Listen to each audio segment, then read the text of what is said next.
हराम रिलेशनशिप क्या है? तो आज के ज़माने में आपको मैं एक एक चीज़ को पॉइंट आउट करके रखता हूँ, कौन कौन से रिलेशनशिप आज के ज़माने में हराम है। पहला आइए, गर्लफ्रेंड बॉयफ्रेंड रिलेशनशिप शरीयतन जायज़ नहीं है। अंदर की दोस्त होना एक गैर महरम मर्द और औरत का, ये जायज़ नहीं है। आप समझ रहे हैं?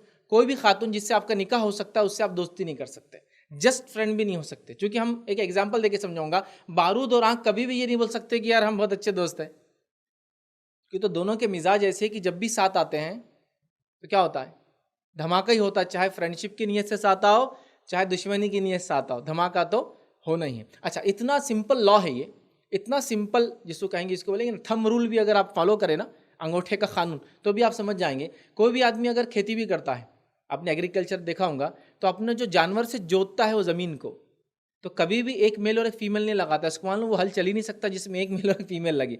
दोनों फीमेल लगाता है या दोनों मेल लगाता है, मतलब गोया एक थंब रूल है, उसको भी पता है कि एक फीमेल और एक मेल होगा तो दोनों में एक अट्रैक्शन ऑलरेडी है। वो अट्रैक्शन की वजह से ही हल सीधा नहीं चलेगा, वो मेल फीमेल की तरफ खींचेगा उसको, सीधा चलने के बदले हल टेढ़ी लाइनें बनेंगी पूरी खेत के अंदर। तो गोया इतना बेसिक रूल है ये कि ये दोनों का रिलेशनशिप गैर महरम होंगे तो ऐसा है कि किसी भी नाते से नज़दीक आएंगे सेफ नहीं है, याद रखिए। और हदीस में क्या है कि जब गैर महरम मर्द और औरत मिलते हैं तो दो नहीं होते हैं, उनके बीच एक थर्ड भी होती है पार्टी। वो कौन सी पार्टी होती है? शैतान। और वो दोनों को अट्रैक्ट करवाता है एक दूसरे की तरफ, दोनों को अच्छी बात एक दूसरे की याद दिलाता है, और दोनों के अंदर एक कशिश पैदा करता है। ऑलरेडी नेचुरली कशिश है दोनों के अंदर, ठीक है, और भड़काता है। तो गर्लफ्रेंड बॉयफ्रेंड रिलेशन जायज़ नहीं, शरीयत नहीं, याद रखिए। किसी महरम से आप बोले तो महरम गर्लफ्रेंड और बॉयफ्रेंड होते नहीं आपके, याद रखिए। वो तो ऑलरेडी आपके महरमात होंगे, मतलब उनसे शादी होती नहीं है, जाहिर सी बात है, और उनसे ऐसे रिश्ते को कायम भी नहीं करता। दूसरा याद रखिए, मंगेतर को महरम समझना ये भी हमारे पास बहुत कॉमन है। किसी की शादी तय हो गई चली, तो वो अपने जिससे सो कॉल्ड फियांसी या सूटर उसका होता है, मंगेतर आमतौर से बोलते हैं दोनों के लिए मेल फीमेल, इंग्लिश के अंदर फैंसी कहते हैं, या फियांस उसका होता है या सूटर होता है, उसका दावेदार मर्द होता है उसका सूटर कहते हैं, औरत होता है फियांस कहते हैं। तो बहरहाल ये रिश्ता तय हो गया तो अब वो समझते हैं हम जायज़ हो गए एक दूसरे के लिए, तो साथ रहते हैं, खाते हैं, पीते हैं, घूमते हैं, इवन शादी की खरीदारी भी कर रहे हैं। ये जायज़ नहीं, ये भी लीगल नहीं है, ठीक है। आप लीगल रिश्तों में आने वाले हैं फ्यूचर में शादी करके, बट अभी नहीं है, तो इस्लामिकली ये भी जायज़ नहीं। इसी तरह हम जिन्स परस्ती भी इस्लाम में जायज़ नहीं। हम जिन्स परस्ती का मीनिंग ये है कि मेल मेल और फीमेल फीमेल एक दूसरे से सेक्सुअल रिलेशनशिप या किसी और के रिलेशन, किसी और किस्म के, जिसको लव, अफेक्शन, अफेयर, इश्क, मोहब्बत, समझ रहे आप, या इससे बढ़कर सेक्सुअल रिलेशनशिप कायम नहीं कर सकते, याद रखिए।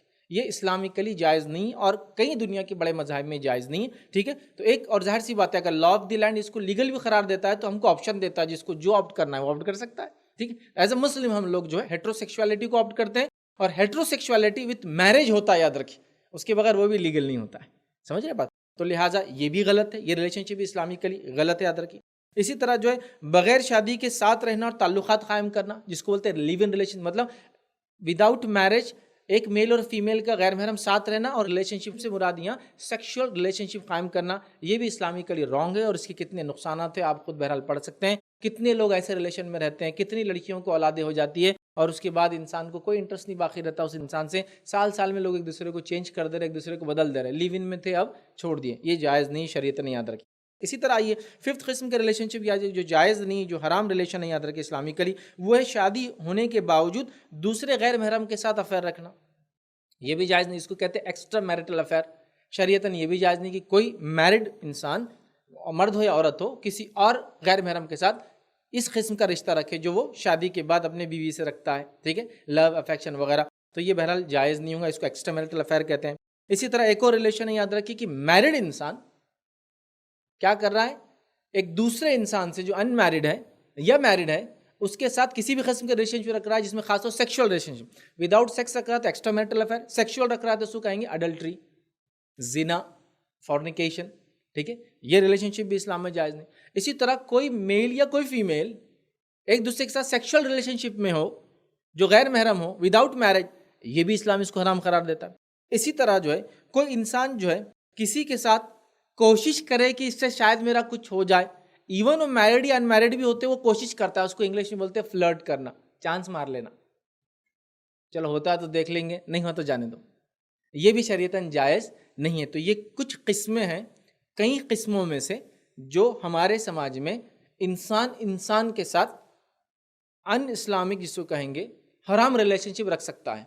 मैं जानवरों की बात इसमें ऐड ही नहीं कर रहा हूँ, चूँकि अभी हमारा टॉपिक नहीं हो, ठीक। कि सेक्सुअलिटी टॉपिक नहीं है आज का, हराम रिलेशनशिप टॉपिक है। तो रिलेशनशिप जानवरों से नहीं होते, याद रखिए, लेकिन उसको बिस्टालिटी बोलती है वो भी, लेकिन शरीयत में हराम है, याद रखिए। और कॉन्स्टिट्यूशनली सी वही एक चीज़ है जो हराम है अभी, बहरहाल चलिए। लेकिन ऑप्शन के साथ मैंने बता दिया जिसको जो ऑप्ट करना है। एज अ मुस्लिम हम हेट्रोसेक्सुअलिटी विथ मैरिज को ऑप्ट करते हैं, याद रखिए। तो जितने रिलेशनशिप मैंने आपको अभी बताया, याद रखिए, वो सब के सब याद रखिए जिसको हम कहेंगे लीगल है लॉ ऑफ द लैंड में, लेकिन हमको फुल चॉइस है कि हम किसको ऑप्ट करें। और एज अ मुस्लिम हम हेट्रोसेक्सुअलिटी को विद कंसेंट, जिसको मैरिज कहते हैं, उसी को ऑप्ट कर सकते हैं। एक ही चीज़ हमारे लिए अलाउड है, एक ही टाइप का रिलेशनशिप मेरे और आपके लिए एज अ मुस्लिम अलाउड है, याद रखिए, बाकी सब हराम है।